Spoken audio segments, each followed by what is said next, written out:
screaming at one point, or his voice goes real high. That's the Pentecostal in him. You're supposed to know how to do that as a teacher, and I just don't. I don't want to end up but you like know Ray, what? though, It's and unique. just like one That's voice right, and that's thing all the unique. time. I don't want to do that. Just start practice yelling in your room. What was I yelling at? That's good advice. Act like you have 2 minutes. Yeah. I'm going to start, I told you I'm going to start doing Sunday school for like junior hires at the church I joined. I didn't know. And Wow. I mean, I'm going to have to, that's going to help evolve my teaching, because you got to keep them entertained somehow. Absolutely. And you can't be throwing a bunch of words they don't know. Yeah. You know, you gotta make it work. Pastor Jim, he adds a lot of emotion into his sermons. He does. And you're real just chilled back, laid back kind of dude. I mean, that's just you. Pastor Jim's like real explosive in his sermon. Which, I mean, I like your sermons, because they're His approach to it I'm is more awesome. laid back myself, you know. It really is. So we did a disagreement.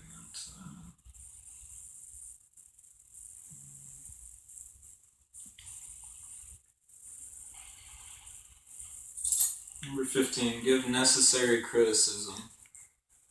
Some people do not like confrontation. They fear hurting another's feelings, or think life is hard enough as it is. Why should we criticize someone? Some people also like to criticize simply for their own sake. They like to make themselves feel good by making others feel bad. Moses teaches us constructive criticism is appropriate and critical. In Leviticus, we read, "You shall reprove your fellow, and you shall not bear a grudge. You shall love your neighbor as yourself." Right? Constructive criticism can be an expression of caring and even love. It demonstrates a desire to lead and help people realize their potential. Larry, what constructive criticism have you received? Did it change your behavior?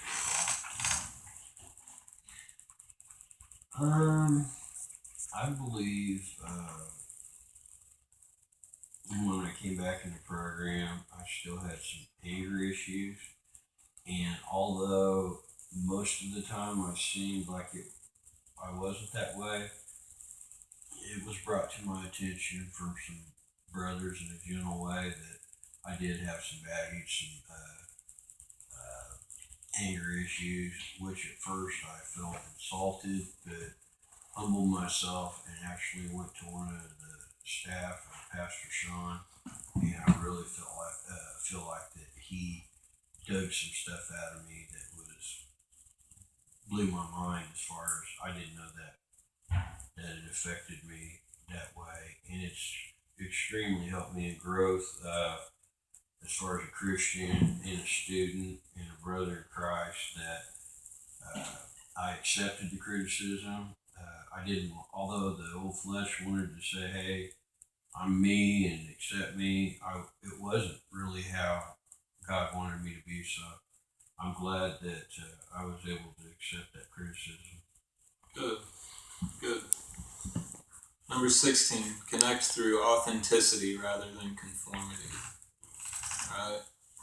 Be authentic. As a leader, if you're phony, we've seen phony leaders too. Right? And you can't follow someone like that. You have to follow a guy that lives it and doesn't just say it. Right? You have to follow. If a guy's telling you need to study and read the word and behave, he better be doing it himself. Amen? Amen. Who are the most authentic leaders you know? TJ? Who are the most authentic leaders that I know, or that are in the Bible? Oh, that I personally know?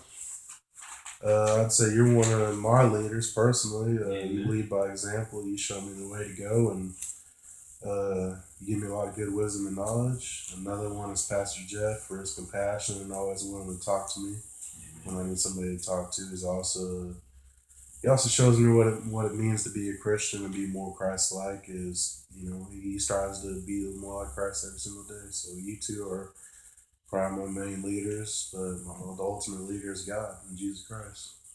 That's the example. Amen. Amen. Heck of an answer. That was good. Hallelujah. People are gonna think I paid you to say that. Alright, this is a good one. Number 17, Delegate Wisely. Alright? This one's great. Moses may have benefited from the wisdom of history's first management consultant, his father-in-law Jethro. When Jethro comes to visit in the book of Exodus, Moses feels out of control. He's overwhelmed by all the disputes he's forced to adjudicate. He lacks the time and energy to focus on the important tasks only he can do. Jethro gives him some sound advice: create lower courts and officials to handle the smaller disputes. Deal only with the problems that no one else can solve. Consult with God when you can't figure it out for yourself. Moses follows Jethro's advice and becomes more effective. He's probably also better rested and happier as a leader and human being. Amen. Delegate wisely. Number 18. Know when to take the scenic route. There's a saying that it took 4 days to get Israel out of Egypt. It took 40 years to get Egypt out of Israel. Amen. The idea is that the Israelites could not change overnight. They may have become physically free in 4 days, but it took them much longer to be mentally free. Alright. Moses knew the change would be difficult, and he led them on the scenic route into the promised land. The Bible gives us other explanations for their prolonged wandering, but one of its great advantages